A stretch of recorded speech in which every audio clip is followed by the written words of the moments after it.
مانی نے اس کی بات نظر انداز کرتے ہوئے اس کا دھیان ڈرائیونگ کی طرف کیا۔ وہ بہک رہی تھی۔ لو بھائی، تمہارا گھر آ گیا، اگلے لیسن کے لیے اسی ٹائم پک کرنا ہے۔ وہ گاڑی روک کر بولا۔ وہ پتہ نہیں کہاں کھوئی ہوئی تھی۔ اسے افسوس ہوا کہ اس نے اس پگلی کو بیکار ہی ڈانٹ دیا۔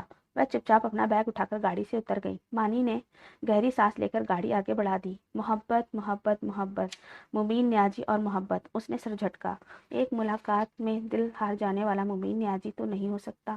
پھر وہ بھیگا بھیگا چہرہ پیچھا کیوں نہیں چھوڑتا؟ وہ بڑبڑایا، مبین، تم کسی کے قابل نہیں رہے۔ ایک معمولی سی لڑکی نے تمہیں کہیں کا نہیں چھوڑا، بدل ڈالا تمہیں۔ دماغ نے لتاڑا۔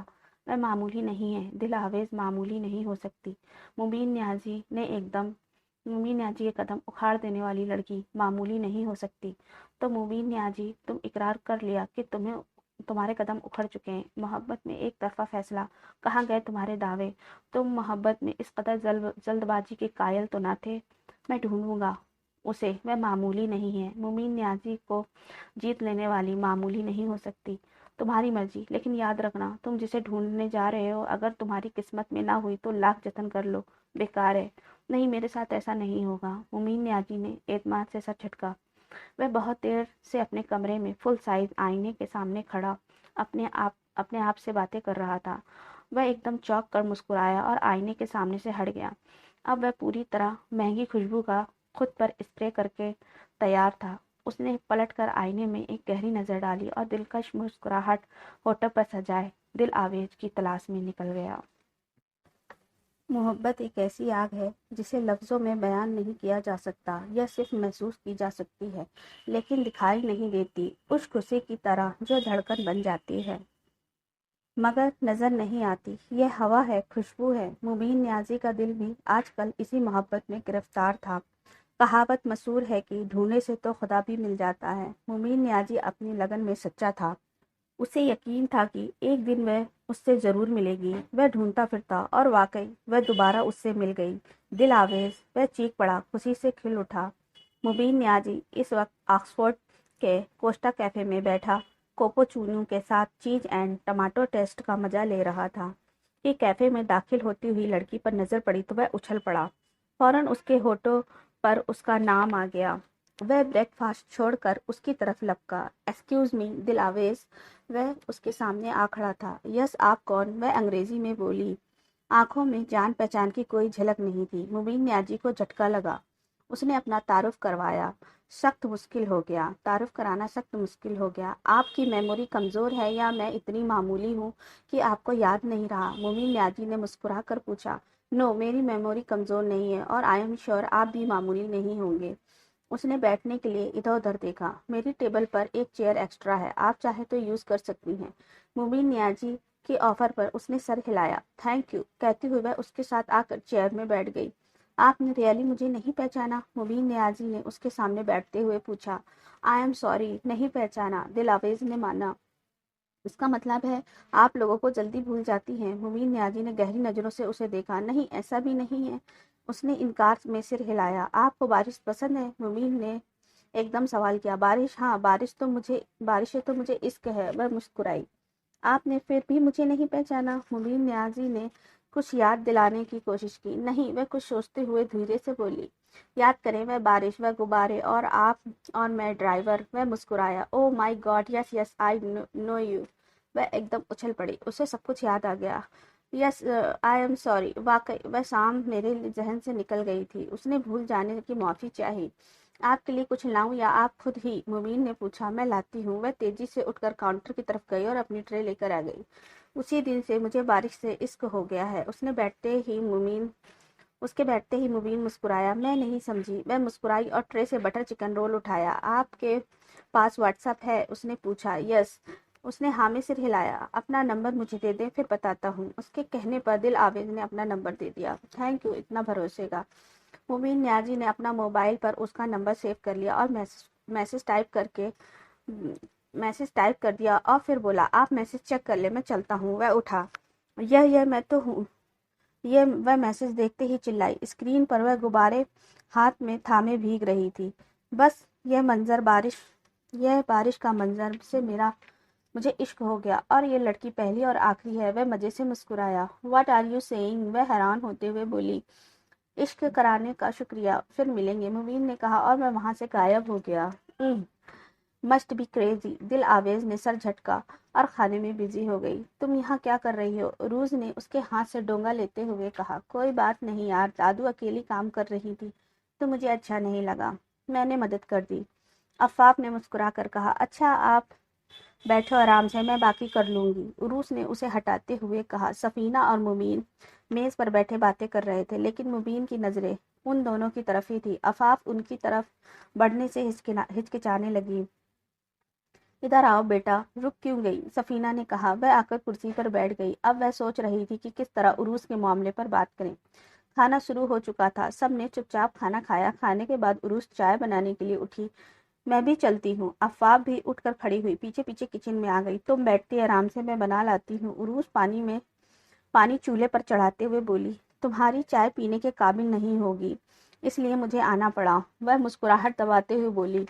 تم اپنی حد فلانگ رہی ہو عفاف، یہ کون سا مشکل کام ہے؟ عفاف نے اسے چڑھایا۔ اچھا چلو، گرین ٹی فرسٹ کلاس تیار ہے، ڈرائنگ روم میں چلتے ہیں۔ عروس ٹرے تیار کر کے چل دی۔ عفاف ساتھ تھی۔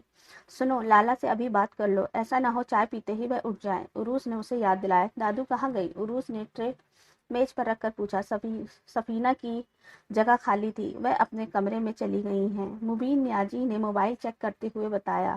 اچھا میں ان کو چائے دے کر آتی ہوں، عفاف تم بیٹھو، عروس اسے کہتی ہوئی کپ اٹھا کر باہر چلی گئی۔ مبین اپنا کپ پکڑے خود کو بزی پوز کر رہے تھے۔ وہ بات شروع کرنے کے لیے الفاظ تلاش کرنے لگی۔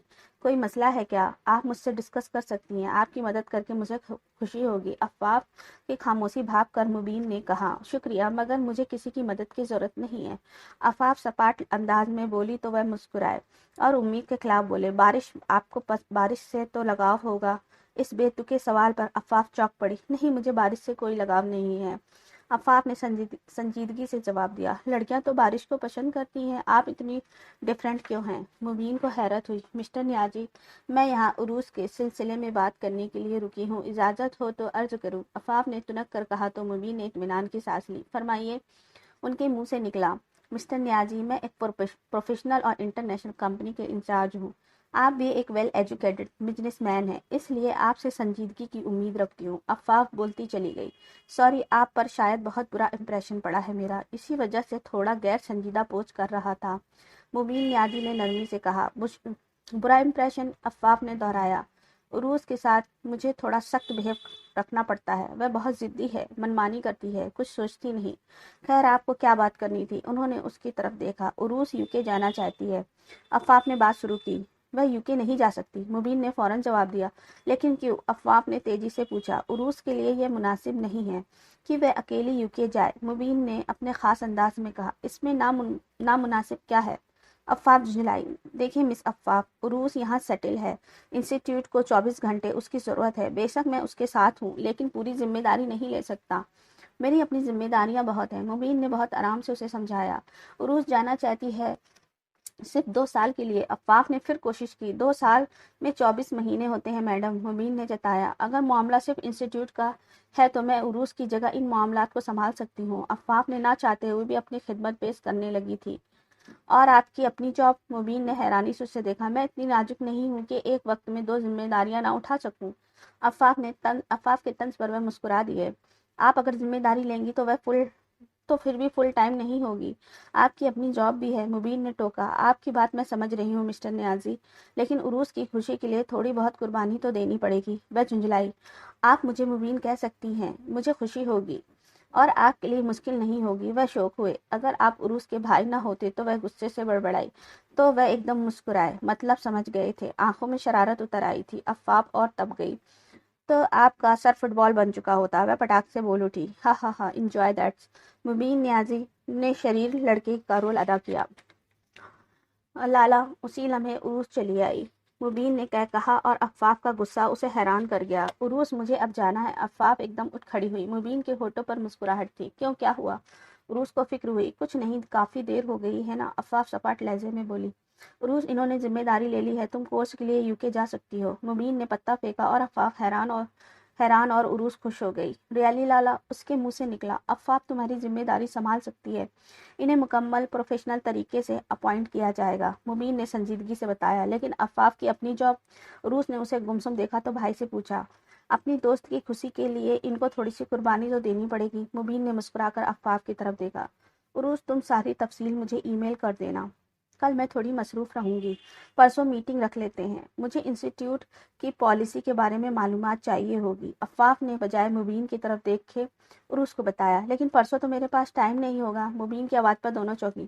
آپ کا ہونا ضروری نہیں، میں نے عروس سے ڈیل کی ہے۔ عفاف رخائی سے بولی، میڈم شاید آپ کو معلوم نہیں، میں انسٹیٹیوٹ میں 50% کا حصہ دار ہوں۔ مبین نے شوخی سے بتایا تو عفاف نے عروس کی طرف دیکھا تو ہاں میں سر ہلایا۔